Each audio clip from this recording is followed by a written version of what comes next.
This is so good! It's like a hug for your tummy.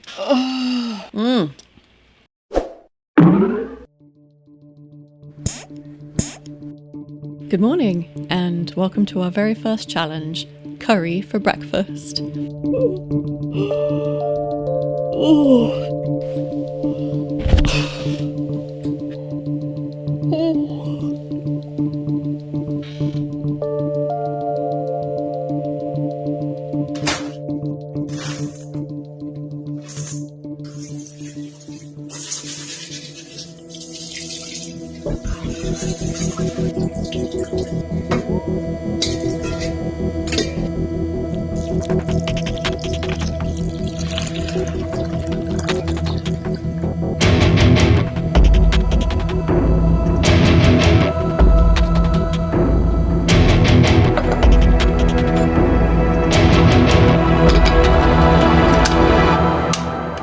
Right, now that the rice is cooking, let's get to it.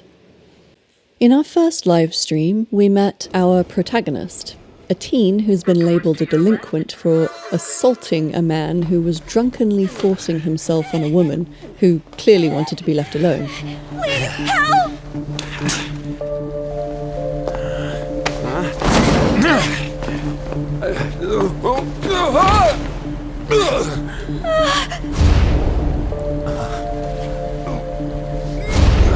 Damn brat!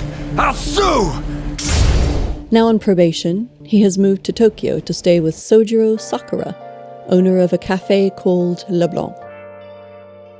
On his first day at his new school, he's given a big plate of curry for breakfast. Thanks, Sojiro. This won't be our last encounter with Sojiro's curry, and I have lots of recipes to share, so we're starting with a basic Japanese-style chicken curry.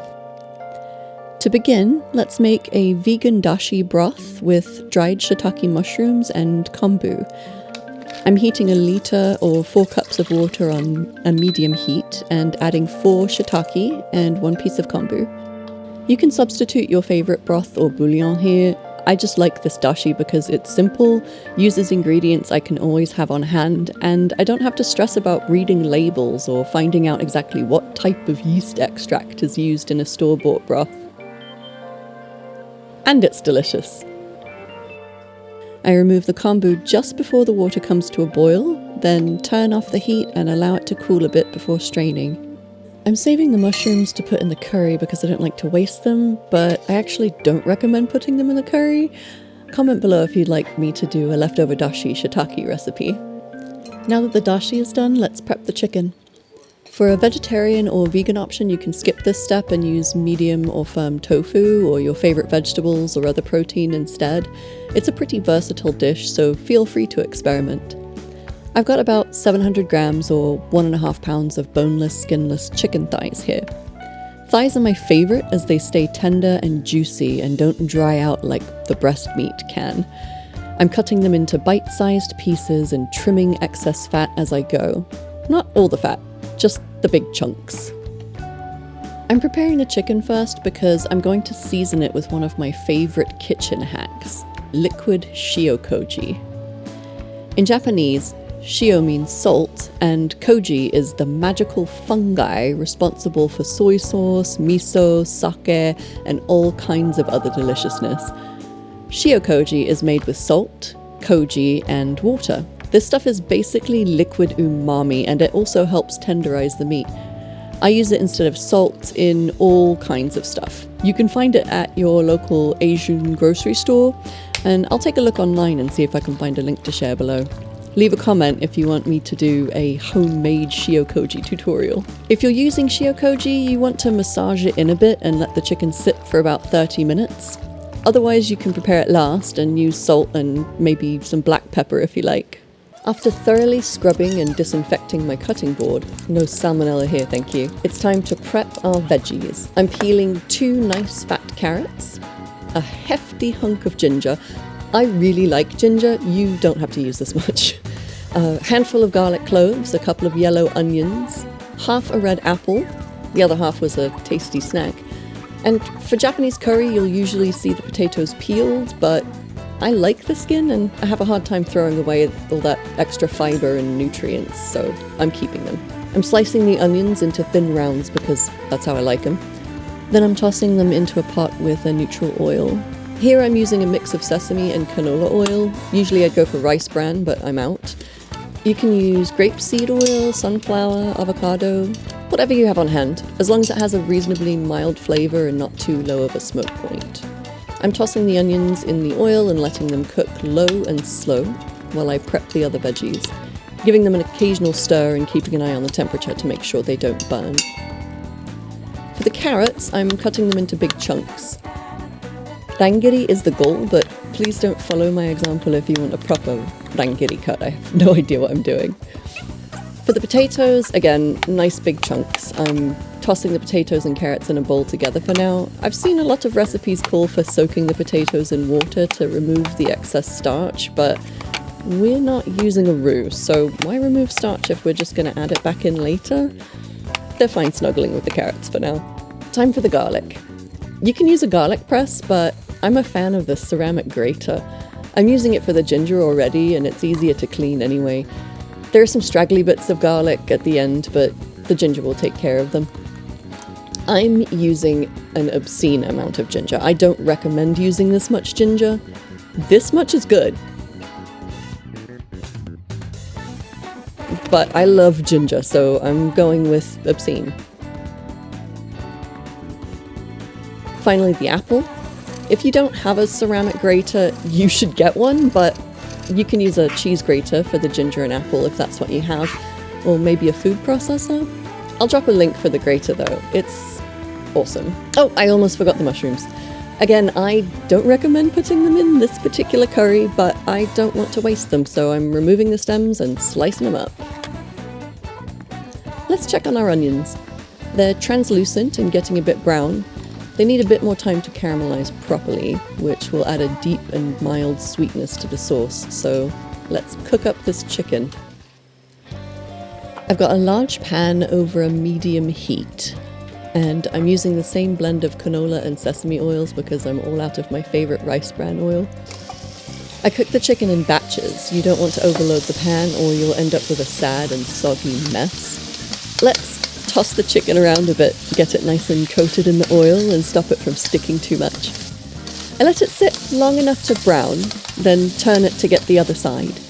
Once both sides are lightly browned, I'll transfer it to a wire rack or a paper towel in this instance because my wire rack is busy elsewhere. I want to get rid of any excess oil still clinging to the meat. Alright, the onions are looking lovely. I'm adding the ginger and garlic now and letting that cook a bit. Now let's toss in our spices. I've got 25 grams of Japanese curry powder, that's about 4 tablespoons, plus 5 grams or 1 tablespoon of garam masala. Sure, that sounds about right. Now, I know what you're thinking, Japanese curry without a roux. What is the meaning of this? Look, we're doing this quick and dirty. This way works, and we'll do a proper roux later in the game for all you roux essentialists. Okay, the spices are smelling fragrant, so I'm gonna add the chicken and get it nice and coated with the spice mixture. Next I'll add the grated apple, and then the potatoes and carrots. Again, making sure to mix it all up nicely and spread that yummy seasoning all over everything. Then I add a litre or 4 cups of dashi from earlier. To season the broth, I'm adding a tablespoon of agave nectar. You can use honey if you like. A tablespoon of gluten-free tamari, which you can substitute coconut aminos or Shio Koji if you're avoiding soy. Do you know about the secret ingredients? Japanese curry always has at least 1 or 2 secret ingredients. We'll learn more about that later in the game. I've already added 1, the grated apple, and now I'm adding 1 more. Ketchup. If you're avoiding tomatoes, you can use banana ketchup instead. Yes, banana ketchup. I'm serious. It exists, and it's delicious. I'm also adding a completely optional tablespoon of sake. You can substitute a white wine or sherry if you don't have sake, or you can use a non-alcoholic mirin if you're avoiding alcohol, or just skip it. The curry's fine without it. Here's where I add the mushrooms, which I forgot again. They might be better sauteed in the spice mixture with the rest of the veggies, or better yet, left out entirely. Not anything against the mushrooms, I love the mushrooms, just I don't feel like they're a good fit for this curry. And I added half a teaspoon of cayenne pepper, but I forgot to hit record. Sorry. Now we're going to let this come to a simmer and cook for about 20 minutes until the potatoes are cooked through. Okay, it's been cooking for a while now, and I'm seeing some scum floating to the surface, so I'll go ahead and skim that off. Potatoes are looking close to done. This curry is almost ready. I'm making a slurry of potato starch and water. You can use cornstarch for this. Potato starch, cornstarch, doesn't really matter. Slowly add it in bit by bit until I get the consistency I'm looking for. And there we go. That's it. Let's give it a taste. Oh, it's good. But I think we can do one more secret ingredient. Let's turn off the heat and add 1 spoonful of plain yogurt.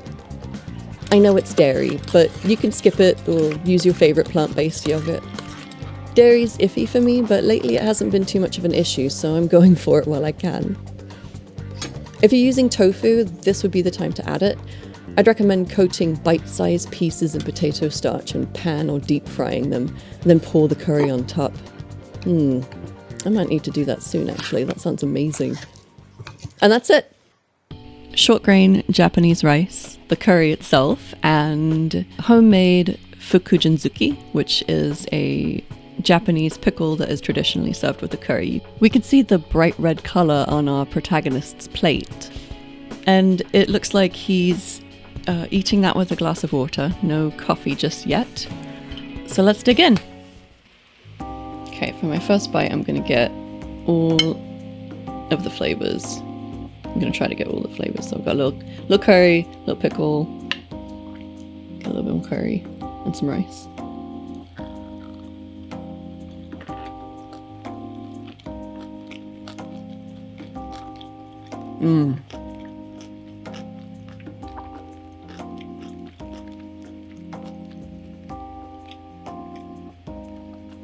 It's really good. Definitely worth all the work.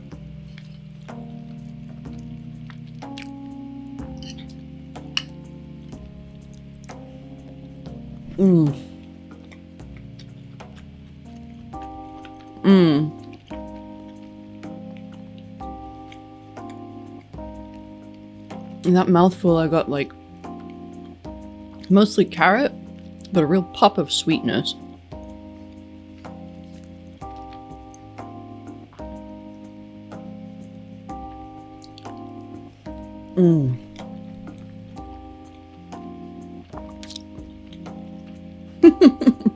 It's so good. I gotta stop eating so I can talk. It's hearty, aromatic. I can taste individual spices. I can taste the cardamom, but there's lots of layers of flavor. It's very deep and complex. Slightly spicy, but not very much. A little sweet, salt, tons of umami.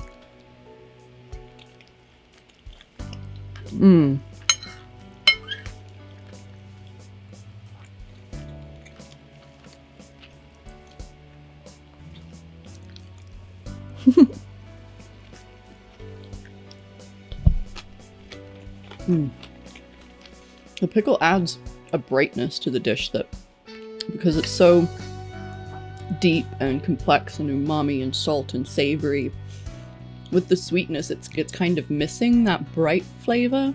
And when you get that bite of the fukujinzuki, I'm probably butchering how you say that, but that is spot on. I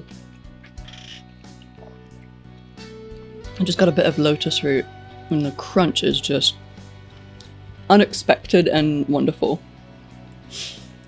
I just got the pickle out of the fridge, so it's like cool and refreshing compared to the hot, spicy curry.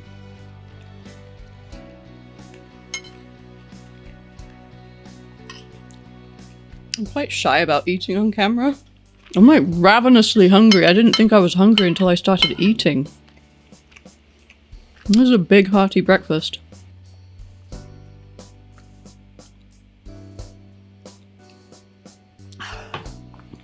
I love the potatoes in the curry. That's just perfection. I know it seems like a bit redundant to have potatoes and rice, but look, this is comfort food. You're not supposed to eat it every day.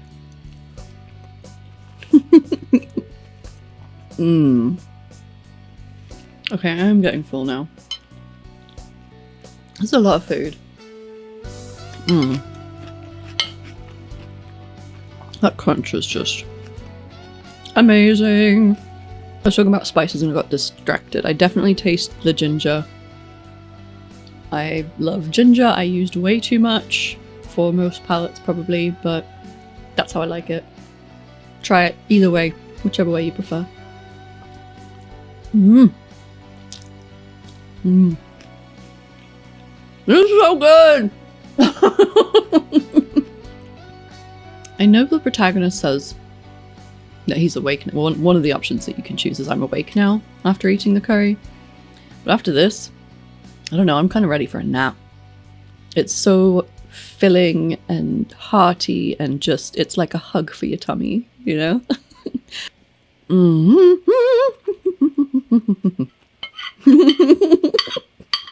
I'm gonna finish it. I've got like 2 bites left. 10 out of 10. Highly recommend.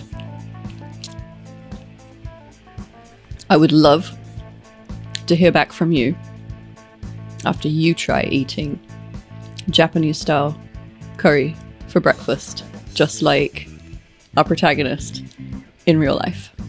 So what do you think? How did I do?